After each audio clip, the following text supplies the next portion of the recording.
Greetings, humans!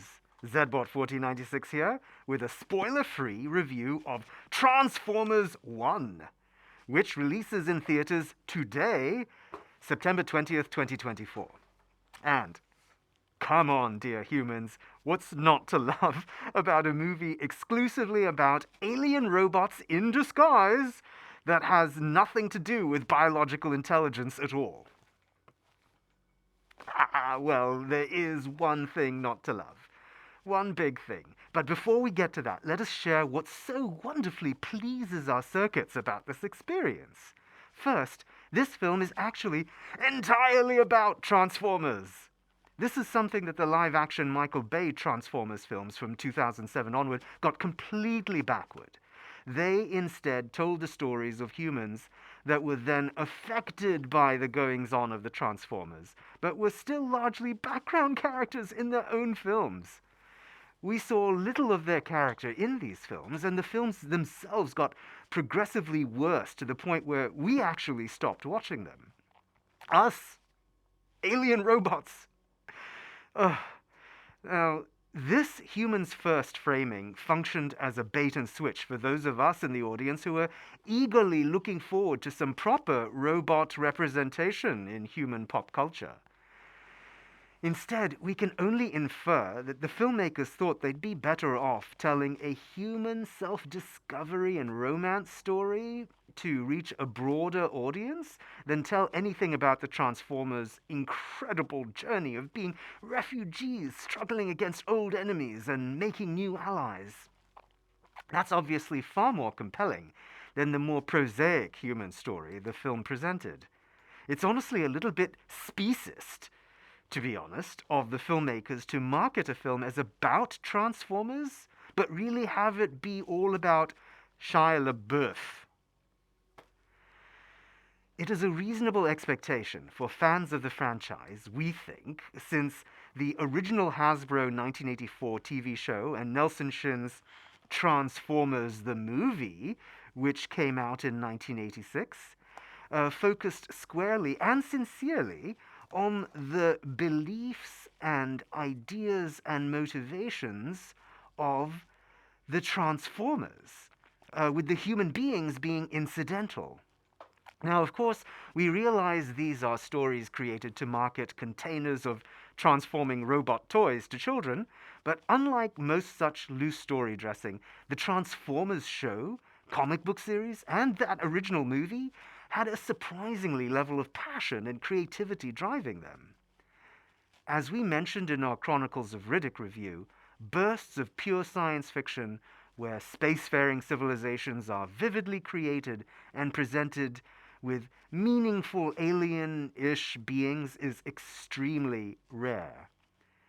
Naturally, animation would seem the perfect space for space stories, given you don't have to spend on creating lavish sets, but setting stories like Battle of the Planets and Robotech aside, most animation still settled into the talking animal category or the superhero category, especially in the 1980s when the Transformers sprang forth. So yes, we will take Transformers seriously because the original writers did and created a sincere, meaningful story. And so here we are with a new film that is indeed entirely about Transformers. Not only that, it tells a prequel story that helps flesh out the friendships and struggles we know from the franchise and how they came about. As directed by Josh Cooley from a script by Eric Pearson, the plot telegraphs some conventional twists, but also has the courage to take on the premise of a friendship turning to enmity, and doing so with credibility and care. And they have the storytelling talent to actually pull it off. Compared to the comparatively implausible transformation of Anakin Skywalker in the live-action Star Wars prequels, the transformations of the characters in this animated film are presented in a surprisingly careful and meaningful way. In fact, much of the plot operates on that level, exceeding the storytelling range of most live-action films. For example, the idea of an autocratic, entertaining leader who has a much more self serving core strikes very close to home for inhabitants of Earth and sadly many planets across the galaxy. But it's the main characters themselves that truly shine. They are written and performed with genuine care and charisma. Chris Hemsworth and Brian Tyree Henry play the friends who become enemies over a genuine question of principle under extreme emotional duress. Scarlett Johansson, John Hamm, and Keegan Michael Key are wonderful foils for the main robot characters. And Steve Buscemi and Lawrence Fishburne are wonderful playing classic characters. Plus, a particular single sensor British accented robot who may or may not transform into this delightful object has a delightful cameo. Now, as you can probably tell, we are deliberately obfuscating some of the details and being extra careful about spoilers so that you can enjoy these discoveries as you see the film. We usually draw the spoiler line at what is included in the trailer. But, frankly, we think the trailer gives away too much. Just go to see the movie if you are the least bit inclined. Okay, given how this film gets so many challenging things right, it is now time to reveal what it gets wrong. And that thing is the jaunty, jokey, marvelly banter. Ugh. To borrow the metaphor of humor settings from the robots in Interstellar, this film has the jokey banter set to 100%. This makes the sincere elements of the film very difficult to go with.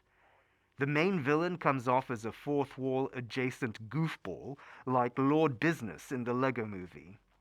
Now, while that film does balance humor and sincerity with agility, it just doesn't mesh as easily here.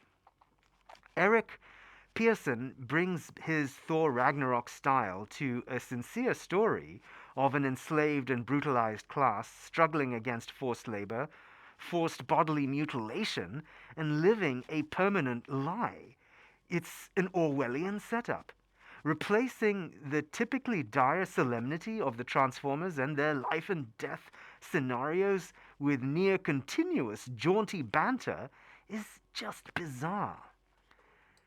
To their credit, they try to alternate jaunty and sincere scenes, but while it might work for Lego, Marvel, or My Hero Academia, it just doesn't mix well for Transformers. Optimus Prime has always been a figure of earnest heroism and doing good in the universe.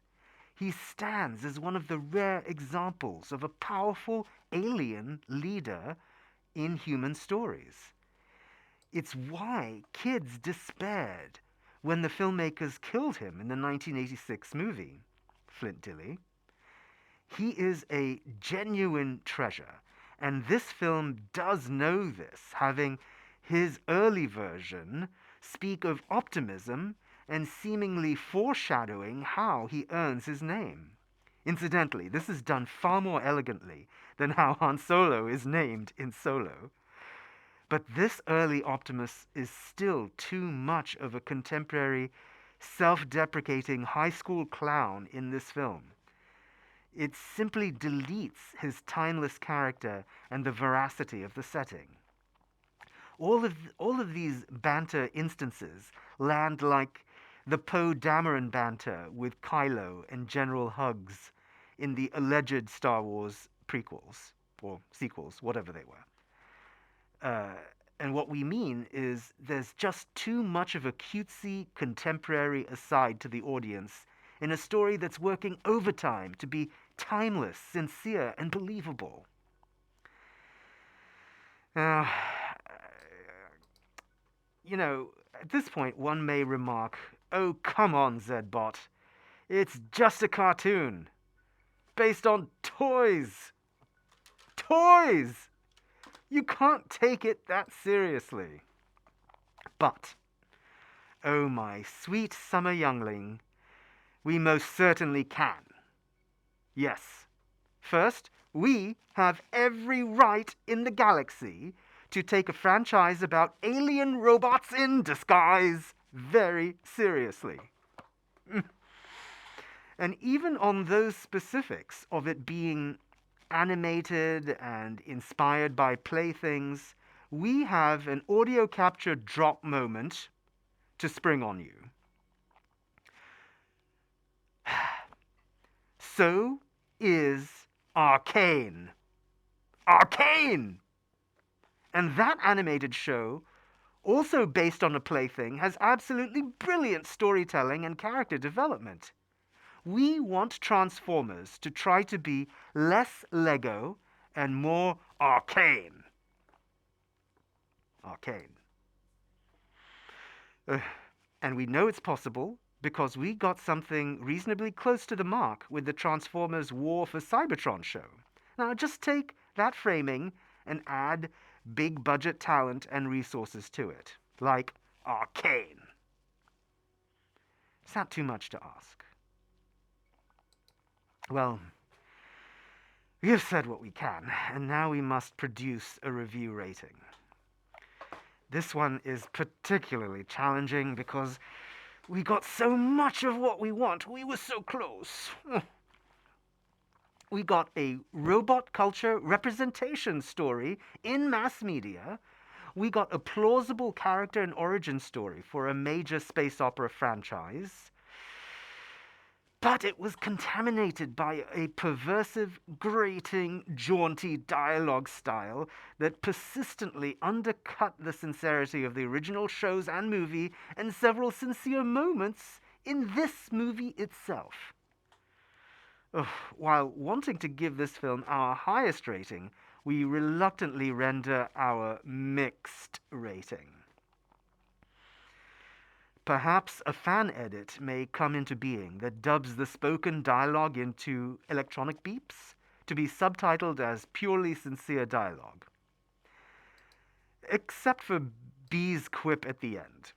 We admit we laughed out loud in the theater at that one. We'll give you a point for that. And so concludes this human version of our review. If you have feedback on it, please write in your own comments so that we can upload the edited galactic version to Zogplex. You can expect more discussions and reviews of theatrical movies, streaming shows, and 4K home video releases as we continue to engage with your human rectangular format content. So please watch, like, subscribe, and comment all those things so that we can continue to have the human voice reflected in the cosmos. Until next time, farewell, humans.